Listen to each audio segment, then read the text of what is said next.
किसान भाइयों, अगर आपकी गेहूं में अभी तक पीलापन है तो उसको कैसे ठीक करें। अगर आपकी गेहूं छोटी है, फुटाव कम है, तो फुटाव कैसे होगा ज़्यादा, बढ़वार कम है तो बढ़वार को दोबारा से गेहूं में बढ़वार कैसे लेकर आएँ, बढ़वार कैसे शुरू होगी, गेहूं दोबारा से ग्रोथ पर कैसे लेकर आएँ।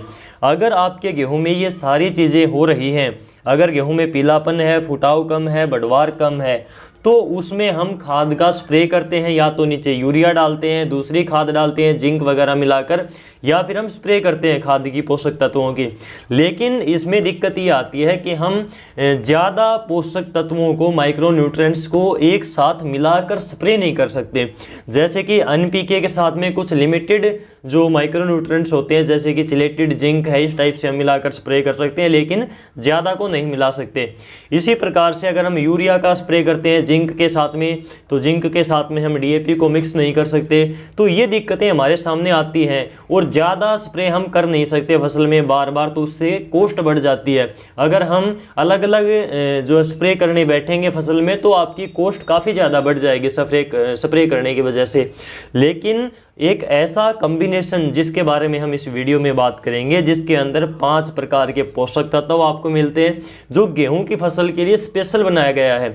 और इसके साथ में हम यूरिया मिलाकर अगर थोड़ा सा स्प्रे कर देते हैं, तो इसमें 6 पोषक तत्व हो जाते हैं, जो कि गेहूं की फसल के लिए बिल्कुल बढ़िया माने जाते हैं। पीलापन को ख़त्म करने के लिए, बढ़वार के लिए, ज़्यादा फुटाव के लिए, पैदावार बढ़ाने के लिए, ये सारे पोषक तत्व इसमें आ जाते हैं। तो ये सबसे बढ़िया खाद मुझे लगी, जो मेजर सोल के नाम से आता है, वीट स्पेशल, यानी कि गेहूं के लिए स्पेशल खाद आती है मेजर सोल। ये एरिज कंपनी का आता है। जैसे NPK होती है पानी में घुलनशील, ये भी उसी प्रकार से पानी में घुलनशील खाद है, वाटर सोल्यूबल फर्टिलाइजर है।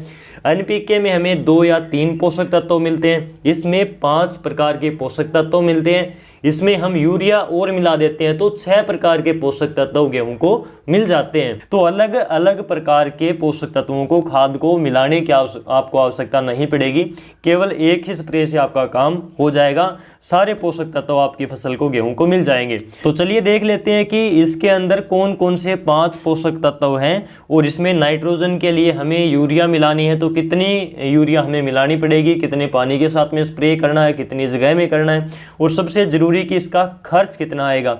तो जो मेजर सोल है, इसमें आपको फास्फोरस 15% मिलेगी, इसमें पोटेशियम 15% मिलेगी, मैग्नीज आपको 15% मिलेगी। मैग्नीशियम सल्फेट की यहाँ पर बात नहीं हो रही, मैग्नीज की बात हो रही है। तो मैग्नीज इसमें 15% है।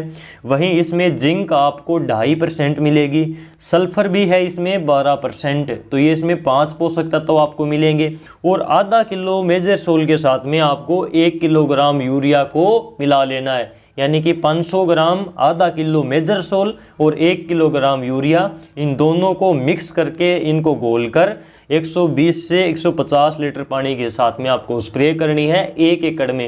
ये 1 एकड़ की डोज मैंने आपको बताई। 1 एकड़ का पानी कितना लेना है, 120 से 150 लीटर। तो ये मैंने आपको 1 एकड़ की डोज यहाँ पर बताई है।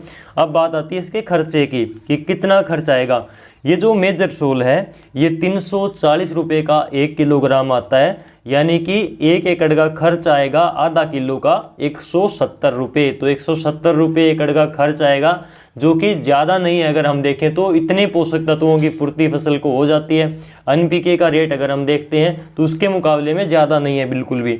इससे हमारी फसल को नाइट्रोजन, फास्फोरस, पोटेशियम, तीनों प्राथमिक पोषक तत्व मिल जाएंगे। इसके साथ ही मैग्नीज, जिंक और सल्फर, ये 3 एक्स्ट्रा जो माइक्रो न्यूट्रिएंट्स हमारी फसल को मिल जाएंगे। तो इस प्रकार से ओवरऑल जो गेहूं की फसल को पोषक तत्वों की आवश्यकता होती है, वो इनसे प्राप्त हो जाएंगे मोटा मोटी। तो गेहूं की फसल में आपको एक तो पीलापन दूर हो जाएगा, फसल दोबारा से बढ़वार के ऊपर, ग्रोथ के ऊपर आ जाएगी। अगर गेहूं छोटी है, क्योंकि छोटी गेहूं में फुटाव हो सकता है। अगर आप देखो कि बालियों के नज़दीक आपकी गेहूं की फसल की अवस्था है और सोच रहे हो कि उसमें फुटाव कम हुआ था, ये स्प्रे करने के बाद में फुटाव हो जाएगा, तो गेहूं की एक अवस्था के बाद में उसमें फुटाव होना बंद हो जाता है, बाद में फुटाव नहीं होता। छोटी फसल में अगर आप स्प्रे करते हो, अच्छी खुराक देते हो, खाद की कमी नहीं होगी, तो उसमें फुटाव अच्छा होता है, ज़बरदस्त उसमें से ब्रांचेज निकलती हैं, शाखाएं निकलती हैं। तो उस अवस्था तक उसमें फुटाव होने की संभावना होती है। तो अगर आपकी गेहूं में पीलापन है, बढ़वार कम है, फुटाव कम है, तो इसका स्प्रे करने के बाद में ये सारी समस्याएं ठीक हो जाएंगी। खाद की कमी से अगर पीलापन है तो वो ठीक हो जाएगा, फसल दोबारा से ग्रोथ पर आ जाएगी, पैदावार आपकी निश्चित रूप से बढ़ेगी। इस वीडियो को ज़्यादा से ज़्यादा किसानों तक शेयर ज़रूर कर देना, क्योंकि ये समस्या काफ़ी बड़ी हुई है।